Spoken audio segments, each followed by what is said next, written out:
Tudo da Canção Nova em um só lugar. Canção Nova Play. Que imitando as virtudes da Sagrada Família, a nossa família possa experimentar a alegria verdadeira. A quem será que nós imitamos? O que nós imitamos? A felicidade que nós buscamos, a felicidade que cada um de nós almeja e que à tarde refletíamos, colocada foi no nosso coração pelo próprio Deus que nos criou. Ela é consequência de um projeto coerentemente vivido e que nem sempre será fácil. Se a igreja reza isso hoje, que a nossa família, imitando as virtudes da Sagrada Família, possa experimentar a verdadeira alegria, então nós precisamos perguntar para a palavra de Deus que ouvimos nessa tarde: que virtudes são essas que hoje a palavra nos apresenta de modo especial, virtudes vividas pela Sagrada Família, para que nós possamos imitar. E a palavra virtude é exatamente o contrário de vício. E nós ouvimos hoje de manhã Padre Jonas dizendo: ninguém se torna santo ou pecador de improviso, de uma hora para outra. Santidade não se improvisa. Virtudes também não se improvisam. Se hoje nossas famílias estão colhendo frutos estragados daquilo que é o contrário da virtude, e o que é o contrário da virtude é o vício, é o pecado, é porque nós estamos imitando os vícios das famílias que não são sagradas. Celebrar a Sagrada Família só tem sentido na igreja para comunicar ao mundo que a igreja acredita, porque fiel à palavra, de que a família é sagrada. Não só Sagrada Família, a sua tem que ser, a minha tem que ser. Sagrado significa esse território tem dono, esse território está demarcado, e aqui dentro não pode entrar aquilo que não pertence a Deus. E essa é a grande missão dos pais. As 4 leituras que nós ouvimos nessa missa nos mostram. A primeira e a segunda leitura, o Eclesiástico 3 e o Salmo 127, numa visão muito bela, muito esmiuçada, muito profunda, o que a Bíblia entende sobre a família. E diz com todas as letras: a família é sagrada, é um lugar onde Deus escolheu para derramar a sua bênção, e nós vamos colher aquilo que nós plantamos. Se você ler o texto todo do capítulo 3 do Eclesiástico, diz que uma das condições para que Deus possa atender nossa oração é o amor e o respeito na família. É aquilo que está no Deuteronômio como lei, e que São Paulo, no capítulo 6 de Efésios, versículos 2, 3 e 4, retoma dizendo: o primeiro mandamento acompanhado de uma promessa é: honra teu pai e tua mãe, para que sejas feliz e tenhas vida longa sobre a terra. Seria o resumo da primeira leitura. A segunda leitura diz que essa felicidade, ela depende de 2 coisas. Primeiro, depende de uma experiência do sagrado, se temes o Senhor.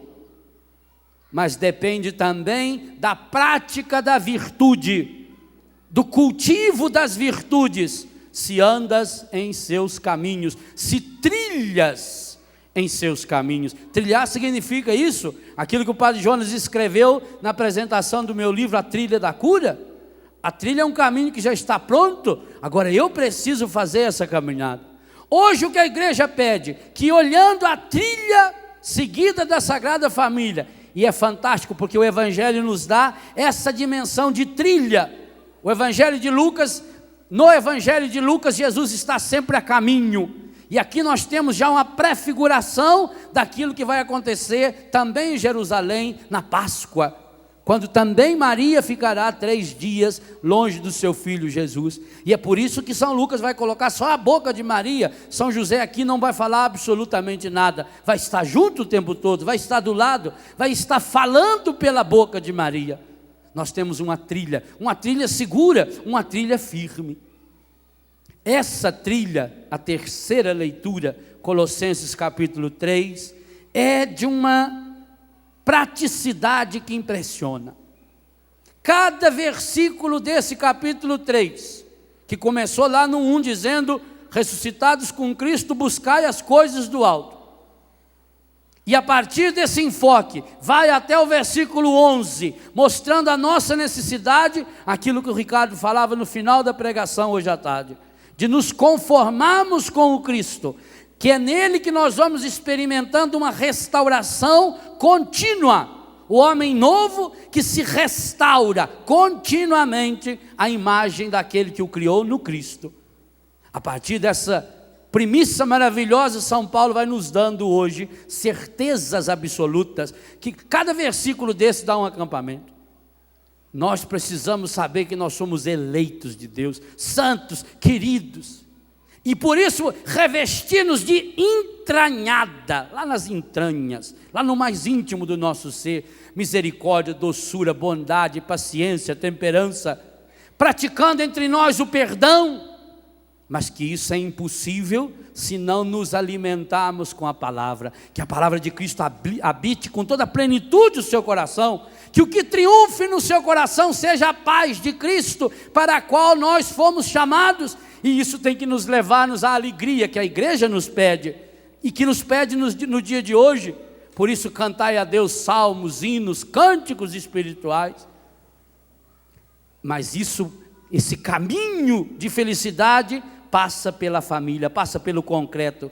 E aí Paulo olha para o marido, para a mulher, na sua missão cristã, de submissão e de amor, no modelo que é Jesus, para os filhos que precisam respeitar e honrar os seus pais, e termina dizendo aos pais que eles não irritem os filhos, para que os filhos não desanimem.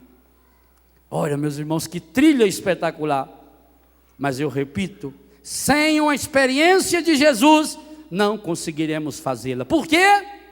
Porque o Evangelho nos mostra de modo muito concreto. As coisas de Deus vão crescendo em nós. Virtude é algo que vai crescendo. Ninguém de nós leva um choque e torna-se a pessoa mais virtuosa da face da terra. Ninguém. Não existe essa renovação mágica. Padre, eu era uma pessoa completamente assim assado, e eu tive uma experiência fabulosa, feito São Paulo, eu caí do cavalo, e na mesma hora minha vida mudou. Louvado seja Deus. Só que Paulo levou 14 anos em Tarso, 10 em Tarso e mais 4 que ninguém sabe aonde, até começar a pregar. E descobriu que tinha um espinho na carne. E descobriu que teve que fazer uma experiência profunda de deixar a cruz de Cristo viver nele e ele com ela. E descobriu que ele não fazia o bem que ele queria, que ele fazia o mal que ele não queria. Essa queda tem que ser violenta. A virtude tem que ser cultivada, igualzinho a gente cultiva um vício. Do mesmo jeito que ninguém se torna viciado de uma hora para outra, ninguém. O sujeito que nunca bebeu nenhuma bebida alcoólica, ele vai numa festa, lá eles dão bebida para ele, ele fica trêbado, mas não fica viciado. É capaz até de ficar com nojo da bebida. Ele vai ficar viciado como? Cada dia tomando um golinho, um golinho, um golinho, um golinho. Toma só o final de semana. Ele começa assim: eu tomo só final de semana. Depois o segundo passo: eu tomo todo final de semana. Terceiro passo: eu tomo o final de semana todo. Quarto passo: eu tomo a semana inteira. Quinto e último: eu já estou tomado por aquilo. Então é um processo, você vai caminhando no vício, você vai caminhando nos erros, assim na virtude. E hoje a palavra é espetacular, porque nos dá como que Deus realiza o seu plano, o seu projeto, através de pessoas, e como nem tudo está claro para nós. Que Nossa Senhora espetacular é essa, que São Lucas teve coragem de mostrar. Gente, aqui você vê, esse é um dos textos que mostra que a Bíblia é autêntica.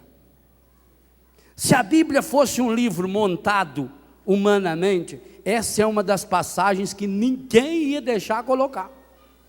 Como é que vai colocar uma passagem onde mostra, humanamente falando, uma irresponsabilidade tão grande de José e de Maria, que larga o rapazinho lá em Jerusalém, ele que era um bocozinho da Galileia, nunca, a Galileia onde Jesus vivia, era mais atrasado que o Biguá, muito mais. Aí leva lá em Jerusalém, larga ele lá. Foi dali que deu origem àquele filme, Esqueceram de Mim? 1, 2, vai lá. Como é que se eu deixar botar um negócio desse? Maria esqueceu de Jesus?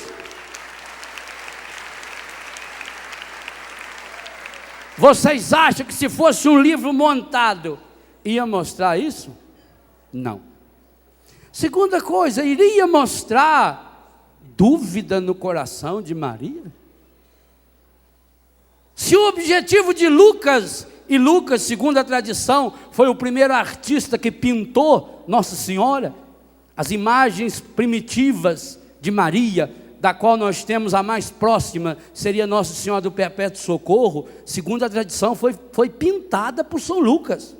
Lucas, que era um artista, um escritor espetacular, um médico que conhecia a alma humana na sua profundidade, que pesquisou tanto tempo para escrever o que escreveu, que voltou lá nas origens de Jesus, que voltou nas origens de João Batista, é o único que nos dá o anúncio do anjo, o diálogo maravilhoso, a visita de Maria a Isabel. Ele iria colocar uma Maria, primeiro lugar, que abandona o filho, segundo lugar, que não sabe, pois Jesus vira para ela, só não sabe que eu tenho que cumprir a vontade do meu Pai. Olha que texto maravilhoso para alguns dos nossos irmãos separados, muito mais separados do que irmãos, afirmarem que Maria não é a mãe de Deus. Como é que pode uma mulher responsável dessa, que larga o seu filho? Ah, se a Bíblia fosse montada, ninguém ia bolar isso. Isso seria um capítulo. Tira, não põe isso aí, não põe não. Fala que ouviu falar, que houve lá uma vez, isso aí é irrelevante. Só a verdade liberta. É para mostrar para nós que Maria, escolhida para ser mãe de Deus, escolheu ser discípula do seu filho. Que coisa espetacular. Pensa nessa frase que eu estou falando. Isso é o cerne do que nos ensina o catecismo da Igreja Católica. São João vai fazer a mesma coisa. Maria foi convidada para uma festa, ela é a protagonista. Aqui também. Seus pais iam todos os anos, está falando é dos pais. Jesus só entra depois, quando fez 12 anos, aí também de costume foi. Igualzinho São João nos conta no capítulo 2, Maria estava numa festa lá em Caná. Ela é a convidada, e ela está lá atenta às necessidades. Quando percebe que falta vinho, ela vai até Jesus. É o mesmo sentido. Aquela que foi escolhida para ser a mãe do Filho de Deus, escolheu ser discípula do seu filho. Maria, mãe de Jesus, é a primeira discípula de Jesus, é a primeira seguidora. Por isso que nós podemos seguir o caminho de Maria. Quem segue na trilha de Maria não tem outro jeito, vai dar de encontro direto e imediato com Jesus. Ela é discípula, ela é seguidora de Jesus. Por isso que lá em Caná ela vai dizer: fazei tudo o que ele vos disser. Mas essa Maria agora, que discípula, que vai atrás de Jesus, que descobre, primeiro, que coisa maravilhosa é a confiança que Maria e José têm. Leiam a mesma cena agora pelo lado da confiança. Um pai e uma mãe que educam o seu filho, que coloca valores, que cultiva virtudes no coração do seu filho, não fica desesperado o tempo todo trazendo ele numa cordinha, preso, ou evitando que ele faça amizade com fulano, ciclano e beltrano. Eles confiavam em Jesus.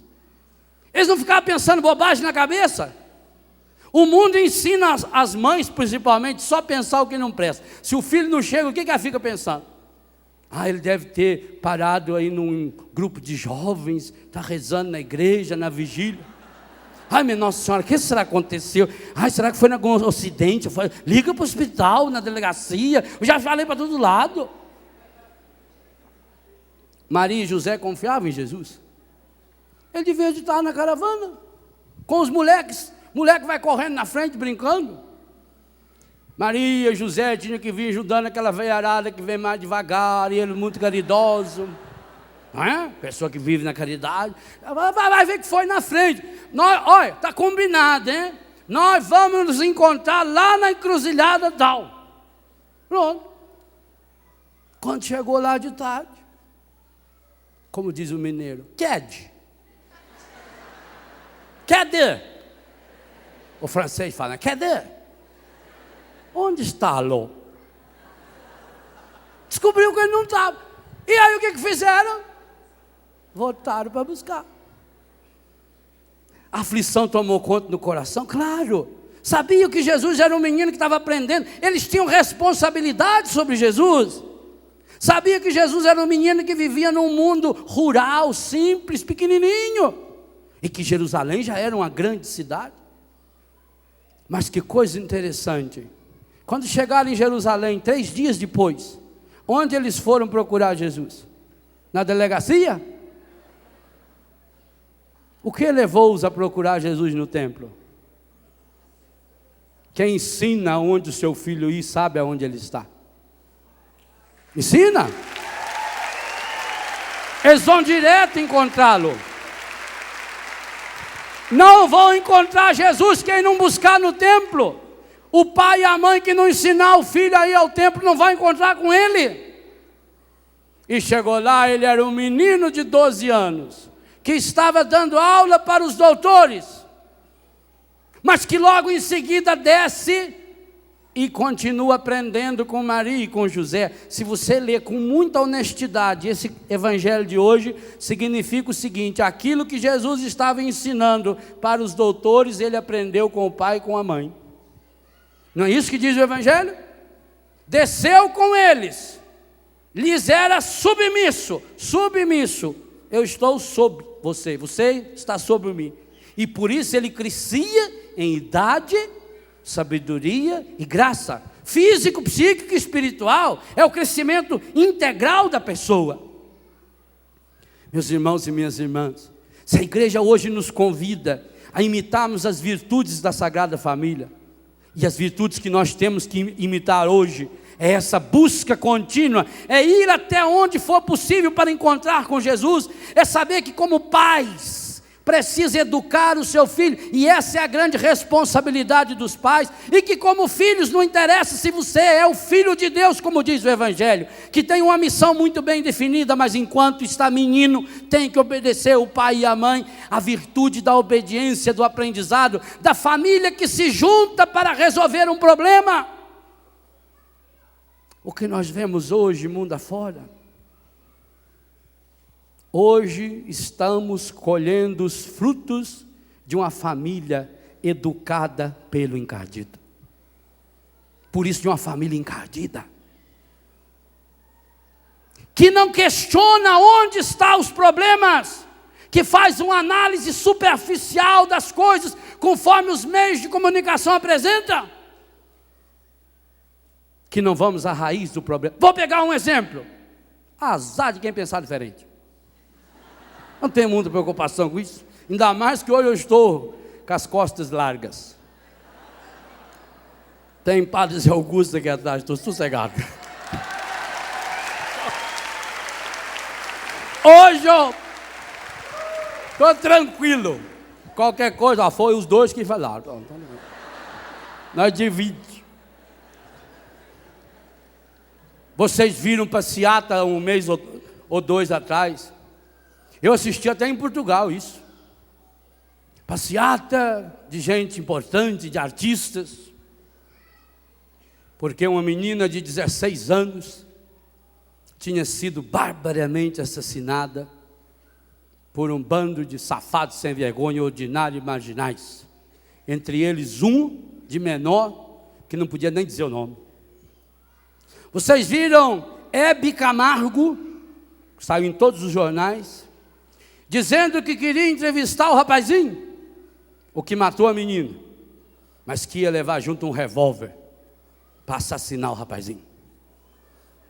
Falou isso em público e eu li. Vocês viram homens importantes de muitas religiões, que se dizem seguidores de Jesus, pedindo a pena de morte para esse moleque. Por quê? Porque essa menina assassinada de 16 anos é filha de uma família rica, cujo pai teve inclusive dinheiro para arrumar helicóptero para ir sobrevoar, para ver aonde ela estava. Porque nesse país morre quase todos os dias dezenas de adolescentes de 12, 13, 14, 15 anos. E ninguém abre a boca, porque eles são um Zé Ninguém, um João Ninguém, que não pertence a uma comunidade importante.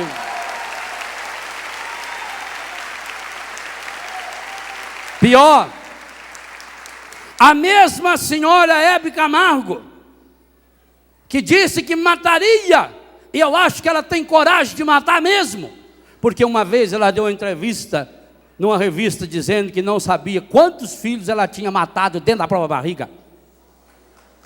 Esses são os formadores que levam as famílias hoje a imitar o demônio. Mas aonde está a responsabilidade? Num país onde de 3 a 5 milhões de crianças são barbaramente, terrivelmente assassinadas dentro da barriga da mãe. Porque o Brasil carrega o título medonho de campeão mundial do aborto. Por que não se vê essas passeatas? Então, quando morre uma menina rica, de um sobrenome importante, que pertence a um grupo importante, influente, por que eles não saíram na rua também para pedir a pena de morte para aquela outra menina rica que tinha matado barbaramente o pai e a mãe? Por que que tem que ser esse pobre menino da periferia? Porque esse é um João Ninguém, esse não vale nada. E aliás, será que foi ele?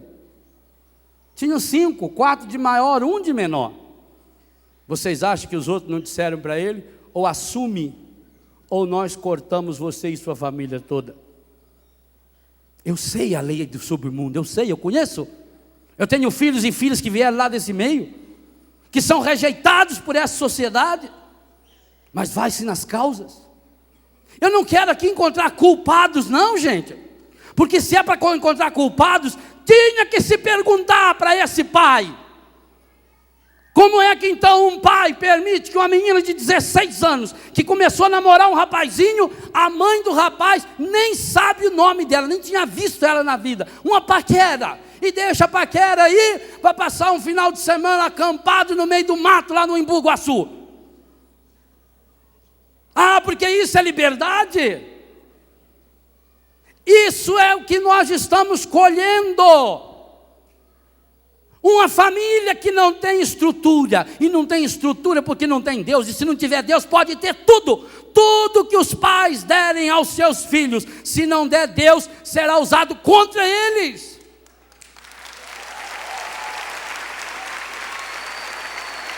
Em Brasília, esse ano que está acabando, acharam também 2 meninas de 15 para 16 anos assassinadas. E as mães diziam publicamente: nós não sabíamos onde estavam. Nós não sabíamos.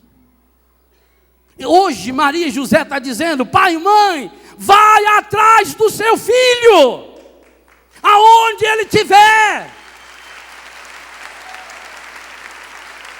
Cria-o esticando o seu coração.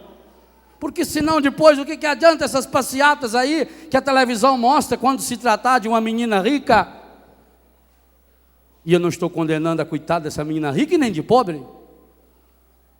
Mas nós, se não vamos às causas dos problemas, meus irmãos, nós continuamos fazendo a história do Chapeuzinho Vermelho. Vamos ensinar para as crianças o perigo, o lobo mau. Quem é mau é o lobo. O lobo mau vive na floresta, ele é muito perigoso. A Chapeuzinho Vermelho era uma menina muito bonitinha, frágilzinha, muito obediente. E a mãe dela mandou ela levar uma cestinha de doce para a vovozinha que vivia sozinha na floresta. E ela foi. Mas o lobo mau chegou na frente, saboreou a velha,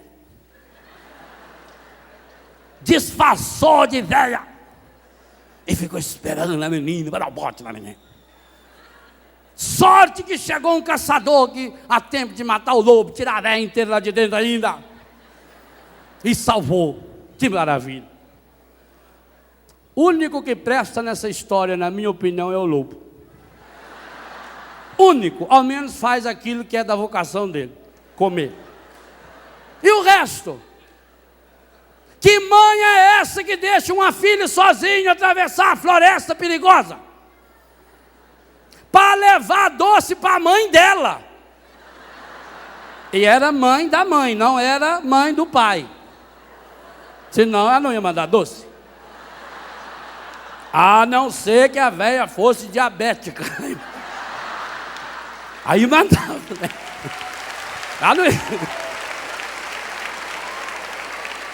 Ela não ia mandar doce para a sogra. Só se fosse diabética. Trouxe para a senhora. Outra. Que mãe é essa? E o marido dela, que a história nem conta, que tem coragem de largar a coitada da velha morando lá no meio de uma floresta sozinha? Com certeza era católica. Porque a maioria das vezes que eu visitei asilos até hoje, eu perguntei, a religião é católica. E alguns daqueles velhinhos estão lá 2, 3, 5 anos e nunca mais recebeu nem a visita do filho, da filha. A história para pensar nisso. Larga a mãe lá, no meio do perigo. Manda a menina aí. E outra, a menina nem conhecia a avó. Ou a velha era medonha de feia. A menina nunca tinha sentado no colo da velha, porque não ia sentir aquele bafo. Nossa, avó, a senhora está meio diferente. Ô, gente, tem uma pequena diferença. O lobo, aquele orelhão, aquele focinho desse tamanho. A senhora parece que mudou, vovó. Ou talvez seja até por isso que deixaram essa velha morando lá, que é mulher feia, não pode ser outra coisa. Então nós pensamos, onde está a família? Onde está o amor aos idosos? E a primeira leitura dizia isso. Mesmo se estiver birutando, é seu pai e sua mãe. Mesmo se estiver caducando. A velha está lá. Nem sei quem é. Aparece um caçador, também não sabe quem é. Porque o pai estava onde? Se a mãe tivesse ido junto, talvez não tivesse acontecido o problema. Mas é isso que nós fazemos, gente. A história da Chapeuzinho Vermelho está se reproduzindo nesse mundo hoje. Delega-se tudo. Hoje a criança não começou nem a andar, já põe ela na escola, das 5 da manhã até as 10h30 da noite, que é para não ter problema. Eu não tenho tempo para ficar com meu filho. E final de semana eu contrato alguém, um babysitter, para cuidar do meu filho. O filho não sabe nem quem é a mãe. Ele chama uma gata de mãe, chama uma empregada de mãe, mas não sabe quem é minha mãe, meu pai. Não, porque eu estou trabalhando, nós temos que arrumar dinheiro para comprar doce, para levar lá para a velha da mãe. Nós não vamos na causa. Não é de uma hora para outra que transforma-se uma família. Quantas e quantas vezes, e nós que vivemos em Betânia sabemos disso, é cair, é recair, é levantar, é começar de novo. Às vezes você acha que a pessoa está indo bem, cai, levanta de novo, e o pai e a mãe tem que estar lá. Pai que é pai, mãe que é mãe, eles estão lá, mas estão lá firme, eles vão atrás. Hoje a virtude que Maria e José está nos ensinando é: pai e mãe, vai atrás do seu filho enquanto é tempo. Pai, tenha coragem de trabalhar 2 horas a menos, mas vai assistir o seu menino recitar a primeira poesia dele lá no pré-primário, com 4, com 5 anos de idade. Para ele é importante demais. Ele não está nem interessado se aquilo está sendo filmado, se tem 1 milhão de pessoas assistindo. A única coisa que faz o coração dele bater mais rápido é se ele olhar lá no meio e ver o pai e a mãe sentados. Vai atrás do seu filho enquanto é tempo. Cultiva, cultiva. Virtude se cultiva, amor se cultiva, é cheiro, é cheiro. Chapeuzinho Vermelho não sabia o cheiro que tinha sua avó. E quantos filhos e filhas hoje não sabem o cheiro que tem o pai e a mãe? Porque não chega perto, porque é uma vida longe, quebrada. Cada um mora numa floresta, cada um correndo atrás do seu lobo, cada um preocupado em carregar o seu manojinho de docinho. Mas hoje nós precisamos aprender, e é urgente que isso aconteça, porque nós estamos colhendo os frutos de uma sociedade treinada pelo encardido, aonde os valores estão aí, os falsos valores é que viraram valores. Quem presta nessa sociedade? Filho de rico. Se é gente rica, se é gente importante, se é gente famosa, não, aí sim, aí vira um crime hediondo. E esses pobres coitados que vivem na minha e na sua casa, o que nós estamos fazendo por eles? Onassis dizia na beira do barco que trazia o corpo da filha ou filho, filha única, daria tudo para ter, não, filho, o meu filho de volta. Dinheiro nenhum do mundo compra a vida, o carinho, o amor, a ternura de um pai, de uma mãe, de um filho. Um abraço, não tem esse dinheiro. Nós estamos numa luta contra o demônio. E quantas vezes já falei, Padre Zé Augusto, Padre Jonas e tantos já falamos, que um dos alvos prediletos dele é de fato a família. O lobo quer a família, mas ele não está lá esperando a vovozinha só por causa da vovozinha, ele quer a Chapeuzinho Vermelho. Ele quer o seu filhinho, a sua filhinha. Aquilo que os pais fazem pelos seus pais, os filhos farão por eles. Não tem aquela história do couro de boi? Que o pai tinha que mandar o pai dele embora. A nora falou: não, manda seu pai embora, senão eu vou. Aí o pai foi lá, arrumou um couro de boi, deu para o pai dele ir embora. Aí o pai dele está indo embora, o menininho foi correndo, pediu a metade do couro de boi e trouxe para casa. E o pai falou: mas por que você pediu a metade do seu avô? Porque um dia eu também vou me casar, e quando o senhor tiver que ir embora, eu vou dar essa metade de couro para o senhor levar. É assim que aprende. Eu não sei por que isso aconteceu em minha vida. Oh, meus irmãos, não se trata de condenar esse pobre coitado desse pai que na hora de desespero falou as bobagens que falou. Nós precisamos evangelizá-los também. Nós precisamos fazer com que o evangelho chegue ao coração desse povo. Principalmente que o evangelho chegue ao coração dos formadores de opinião. Mas nós não podemos mais cruzar nossos braços e que dando uma boa casa, uma boa escola, isso, aquilo, para meus filhos, para minhas filhas, meus não, porque hoje até já o plural já é muito, é meu filho, é minha filha quando muito. Mas se eu não cultivar essas virtudes que Nossa Senhora e José nos ensinam, E a virtude de um diálogo onde você precisa falar tudo que tem no coração, como Maria fez com Jesus, mas que não leva para discussão e para briga. Quando Jesus, justificando a sua atitude, ele não estava perdendo tempo, ele não estava fazendo nada errado mesmo, mas ele não precisa justificar. Ele só virou e falou assim: mas vocês não sabiam que eu tenho que estar aqui cumprindo a vontade do meu Pai? Nossa Senhora não pôs a mão na cintura e falou: eu estou sabendo sim, mas por enquanto você ainda está sob os auspícios nossos. Não falou nada. Ela guardou aquilo no coração. E Jesus também não brigou, não tentou se defender, não se justificou. Ele falou e desceu e foi obediente. É espetacular, gente, aquilo que Lucas, como médico, coloca nesse texto. A sinceridade de falar, ela só pode existir ao lado da humildade de saber ouvir. Maria foi sincera e falou para Jesus aquilo que ela sentia. Ela falou em nome do Pai. Ela e José, os dois ficaram angustiados. É uma das dores de nós, das 7 dores de Nossa Senhora é essa. Ela falou para Jesus, ela não escondeu para ele. Jesus também falou exatamente o que pensava e o que sentia. Logo em seguida, Maria faz silêncio. Não há diálogo sem silêncio. Não adianta só falar, se eu não escuto. O que será que meu filho está me dizendo quando ele não diz nada?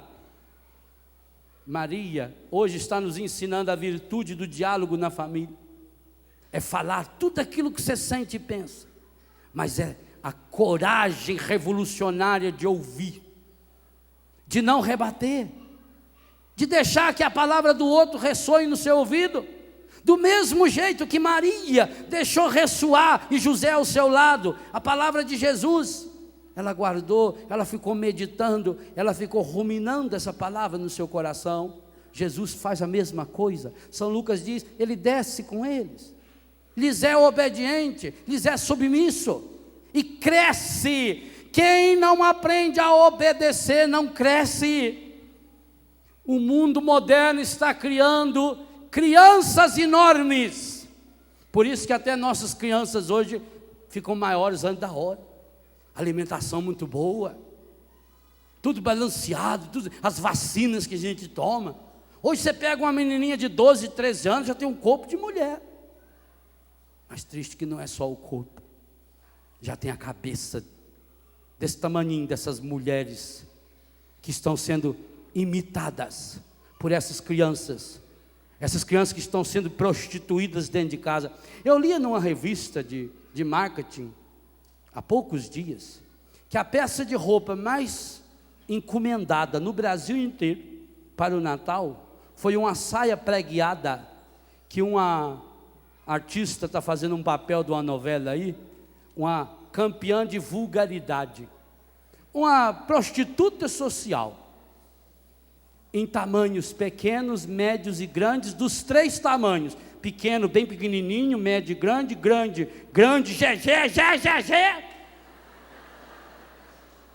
A peça mais encomendada, mais vendida no Natal.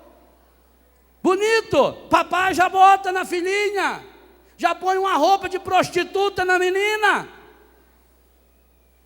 para ela já se vestir, já se perder desde pequenininho, bonitinho. Já compra também um batonzinho da cor da prostituta da moda. Pois a igreja hoje diz que nós temos que aprender as virtudes da Sagrada Família. Quem educa nossas crianças? Quais as músicas que as nossas crianças escutam? Quais as histórias que elas leem? Os nossos adolescentes hoje, por que estão tão rebeldes? Porque cria-se num clima onde não tem o respeito. E respeito é consequência de amor. Não é a ordem pela ordem. Gente, se a ordem, a firmeza da ordem resolvesse alguma coisa, a China seria a maior potência do mundo, a ditadura militar teria transformado a América Latina num oásis, Cuba seria uma ilha que tinha voo direto para tudo quanto é lugar do mundo, porque o mundo inteiro queria ir morar lá e não o contrário. A verdadeira ordem, ela é fruto do amor. A verdadeira submissão, a imagem que o Padre Jonas usou hoje de manhã é espetacular, plasticamente perfeita. Quando ele falava da Torre de Pisa, e dizia que o marido e a mulher só conseguem ser forte na medida em que um se apoiar no outro. Que coisa espetacular. Não é o encontro de duas fraquezas. Se tiver a coragem de ser como a Sagrada Família. Maria se apoia em José. José se apoia em Maria. E ambos se apoiam em Jesus. E olha que essa imagem é espetacular, porque eles estão levantando a mão de Jesus, para que Jesus cresça em idade, sabedoria e graça. Um se apoia no outro. José não toma a palavra dizendo: a Maria, faça favor, quem vai falar isso sou eu, isso aqui é uma conversa de homem para homem. Não precisa. Quem sabe o que é, não precisa dizer. Não precisa querer mostrar, ainda mais lá que está na frente dos doutores. Mulher, como é que você faz passar uma vergonha dessa lá na frente dos doutores, na frente daqueles homens lá? Eu que tinha que falar, você tem que ficar assim quieta. Não, não precisa. Quem sabe que é fraco o suficiente para se apoiar no outro, descobre a força que vem dele. Ele está no meio de nós. E é isso que nós precisamos dizer em nossas casas. É Jesus que está nos convidando aqui: ó, cresça.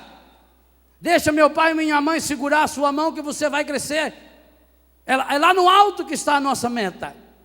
É para lá que nós vamos. Então não tenha medo de se apoiar.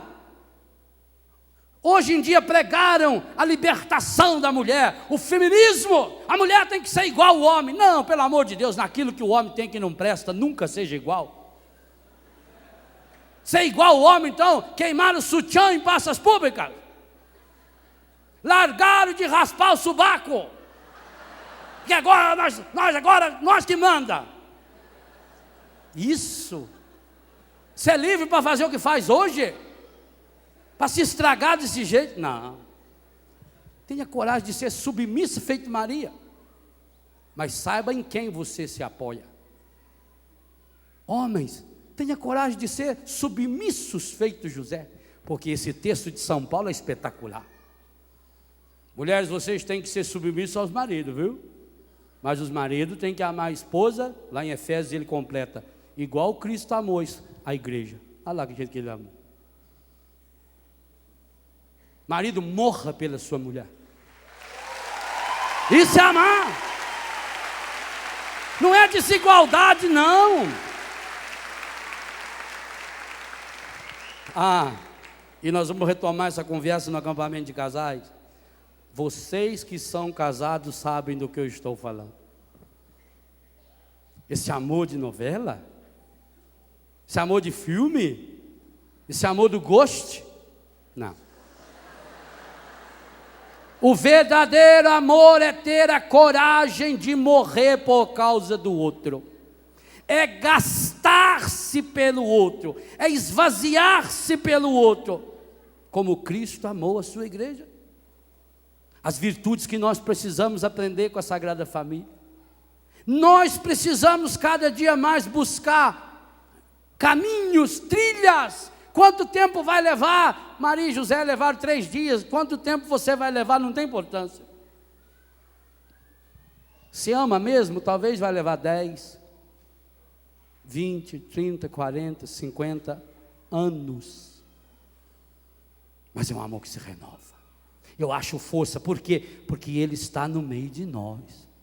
Eu não vou abandonar.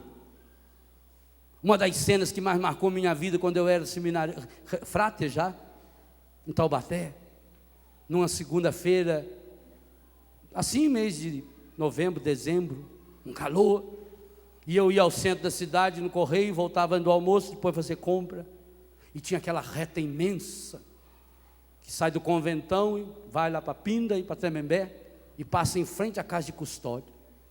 E a gente tinha que fazer uma curva do Conventão, parar o principal que vinha lá do Mercadão. Então a gente sempre parava ali. Tinha uma veinha, pituquinha assim, lembrava minha avó, uma roupinha surrada, um pacotinho embaixo do braço, pedindo carona. E eu falei: vamos, vó. Aí ela entrou. Eu disse: olha, eu só vou até ali no conventinho, imaginando que ela fosse a Tremembé ou a Pinda. Ela disse, não, eu só vou até a casa de custódia. Gente, a casa de custódia, vocês sabem, ali só ficavam os criminosos, os crimes hediondos, os crimes medonhos. Então ela me contando que o menino dela, quem é esse menino? De ser um homem que tinha cometido um crime hediondo. Ela disse, um menino meu andou fazendo umas bobagens. Olha que amor. Ela morava em Araraquara. E como o menino não se adaptava com a comida da cadeia, ela vendeu a casinha lá, comprou uma meia água atrás do Mercadão em Taubaté, para fazer comida. Para conseguir ver se conseguia entrar com essa comida até o filho. Porque o filho não conseguia comer a comida da cadeia. Eu deixei aquela mulher ali na frente da casa de custódia, mas ela foi comigo dentro do carro. Ela foi comigo dentro do meu coração. Ali eu entendi o amor de Deus por nós. Se uma mãe é capaz disso, uma mãe é capaz de se esquecer, de perder a sua cultura, de largar tudo, de vir para uma cidade estranha, de ir a pé, para tentar ver se conseguia fazer que a comida chegasse para o seu menino, que era um criminoso, que tinha feito um crime terrível, que nós não sabemos qual é, mas sabemos que para estar lá só estavam aqueles condenados por crimes terríveis. Naquele dia, eu chorei muito diante de Deus, porque naquele dia eu entendi por que Deus ainda não tinha me abandonado também, porque mesmo não prestando nada, Deus continuava se dando a mim, na marmita da Eucaristia, todos os dias. Maria hoje está dizendo a você, mãe, está dizendo, mãe, não desista do seu filho, mesmo quando ele brigar com você, mesmo quando ele berrar, você não vai ter mais jeito, padre. Até o médico já falou que não tem jeito. Tem jeito! Nós temos até um papel aqui que diz que já comeu os neurônios dele, tudo. Nós temos um outro aqui que diz que um Deus que fez os neurônios e ele inteiro teceu na barriga da senhora. Tem jeito! Meu marido não dá mais jeito. Tem jeito com seu marido. Tem jeito a sua esposa. A sua família tem jeito, sim, se você aprender a imitar as virtudes da Sagrada Família. Mas para isso, é preciso trocar de canal. É preciso mudar de vida. É preciso saber que tipo de leitura, que tipo de programa de televisão, que tipo de música está alimentando o meu filho. Perca tempo com seu filho, perca tempo com sua filha, marido e mulher, perca tempo um com o outro, tenha coragem de ir atrás do menino juntos, seja o problema que for, não adianta botar a culpa, é culpa sua, é sua, não, nós precisamos ir atrás, nós precisamos descobrir. Mas Maria e José hoje nos ensinam aquilo que é o grande tema que Deus nos inspirou para que esse final de ano, de fato, mergulhe-nos no ano que vem no coração do Senhor. A certeza de que nós precisamos ir atrás de Jesus, para que Jesus esteja no nosso meio. O que nós precisamos fazer para que Jesus esteja o tempo todo desse ano no meio da nossa casa, dentro da nossa casa? E talvez você precisará jogar fora algumas coisas que tem lá dentro. Talvez você precisará, talvez não, com absoluta certeza, se tiver, tem que jogar fora. Você não pode deixar mais o demônio fazer ninho dentro da sua casa. Porque você tem um filhinho que acabou de nascer, 2 meses, 3, aí você vê que tem um marimbondo daqueles marimbondão assim, cavalo, aqueles que andam de a pé assim, que vem andando e arrastando aquele bundão deles assim no caminho. Aí você vê que tem um que está fazendo uma casa lá, aí você coloca só uma renda em cima do bercinho do seu filho e deixa ele fazer lá. A hora que ele terminar de fazer, ele vai precisar de alimento, e ele vende seu filho. Você vai deixar uma cobra fazer ninho lá dentro de sua casa? E por que está deixando o demônio fazer ninho dentro da sua casa? Dentro do seu quarto, dentro do seu armário. Gente, tem casais que se diz católicos, Uma vez, nós padres, eu não era padre ainda, uns 4, 5 padres, mais uns 5 ou 6 religiosos, fomos fazer o final de semana na praia em Ubatuba. Uma vez por ano a turma se reunia com os seus formadores e íamos à praia, passar um final de semana, descansar, nadar. Muitos iam conhecer o mar, a minerada ia ver o mar a primeira vez. Ué. Então as famílias que emprestavam para nós. E a família que emprestou aquela casa era uma família maravilhosa, acostumada a vir ao conventinho, amigo dos padres. Então, a casa é de vocês. Quando entramos na casa, abrimos uma casa muito boa. No meio da sala tinha uma cesta desse tamanho, cheia de revista Playboy. Que coisa bacana. Uma literatura muito apropriada para um grupo de padres e religiosos. Mas pior ainda é que a família proprietária daquela casa tinha menino de 8 ou 9 anos, que via do mesmo jeito. Sabe, a gente tem que tomar cuidado na vida com certas bobagens. No lugar que eu corto o meu cabelo, quando comecei a cortar o cabelo lá, me indicaram que era um rapaz muito bom, fui lá. Um salão grande, tem vários cabeleireiros. Eu sempre vou no Walter, é o nome dele. E, primeira vez que eu fui, ele já me ofereceu: o senhor quer ver a última Playboy? Eu falei: não, muito obrigado, não quero ver não. Segunda vez, vou cortar o cabelo. Vai olhar a Playboy? Não, hoje não vou não. Umas 6 vezes. Ele não sabia quem eu era. Belo dia eu estou cortando o cabelo, entra alguém: Padre Leo,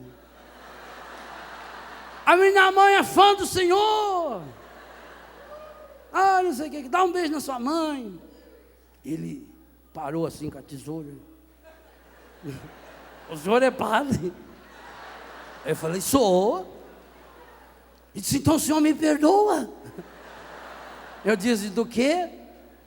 É porque eu sempre ofereci a revista Playboy para o senhor ver. Eu disse: não, você não precisa pedir perdão. Eu teria que pedir perdão se eu tivesse lido alguma vez. Aí ia ficar feio para mim.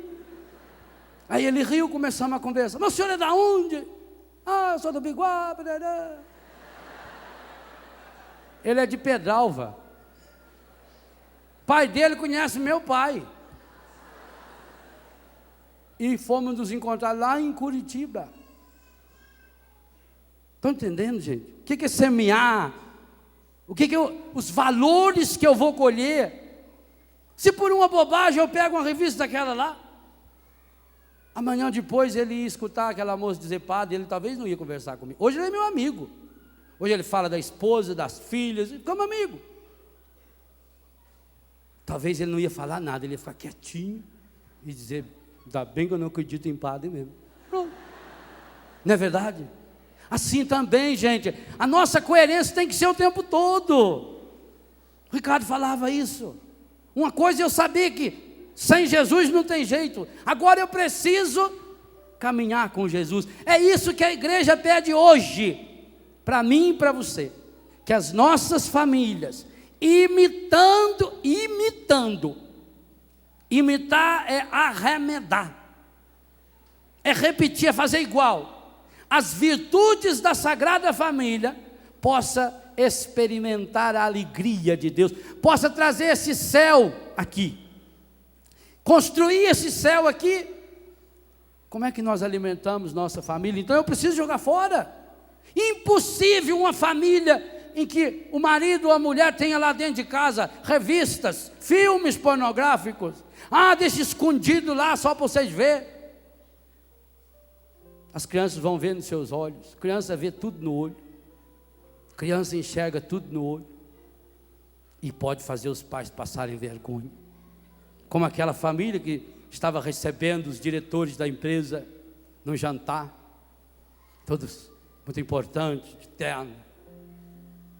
E a menininha dos 8 anos para 9, cabecinha baixa, envergonhadinha, meio triste.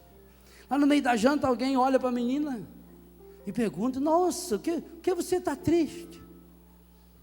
Aí os diretores já olhou para o pai dela e o pai dela, o que foi, filhinha? E nem tinha notado ela ali, estava lá só puxando o saco do chefe. Aí a menina baixou a cabeça. Aí criança nessa hora faz cena, né? Ao que você pergunta, os olhos já ficam cheios de lá. O que foi? A mãe já estende a mão assim, muito romântica. Fala, filhinha. Fala para a mamãe. Ela virou e falou: é que eu não sou mais virgem. O pai queria morrer. Como isso aconteceu? A professora escolheu outra menina para fazer o papel da virgem no teatro. O que você pensou? Criança sempre conta a verdade.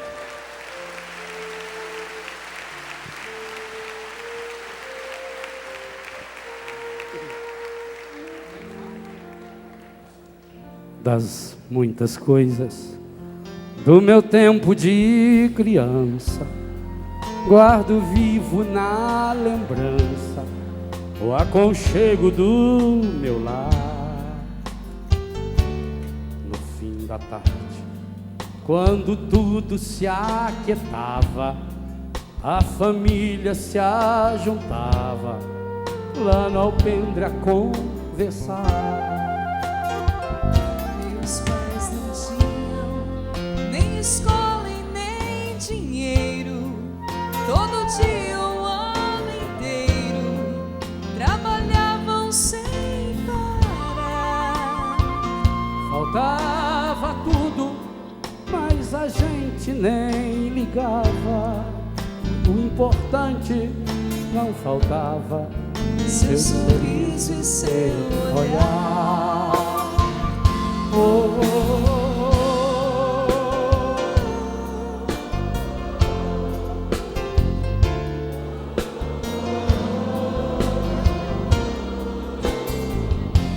Pode.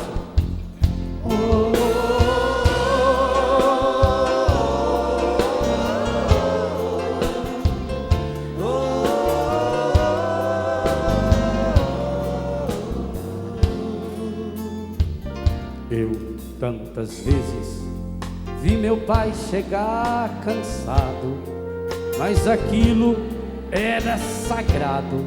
Um por um ele afagava e perguntava: quem fizer estripulia? A mamãe nos defendia, tudo aos poucos se ajeitava. O sol se punha, a viola alguém trazia. Todo mundo então queria ver papai cantar pra gente. Desafinado, meio rouco e voz cansada, Ele tocava mil toadas, seu olhar no sol poente.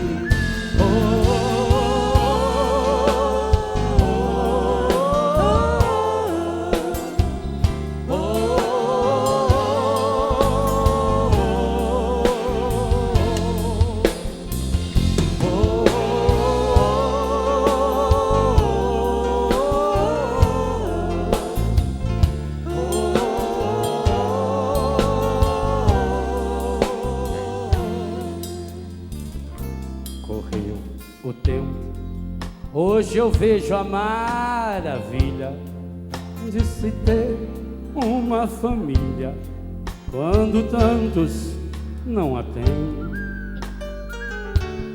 Agora fala do desquite ou do divórcio, o amor virou consórcio, compromisso de ninguém. Há tantos filhos que, bem mais do que um palácio, gostariam de um abraço e do carinho entre seus pais. Se os pais se amassem, o divórcio não. Tudo da Canção Nova em um só lugar. Canção Nova Play.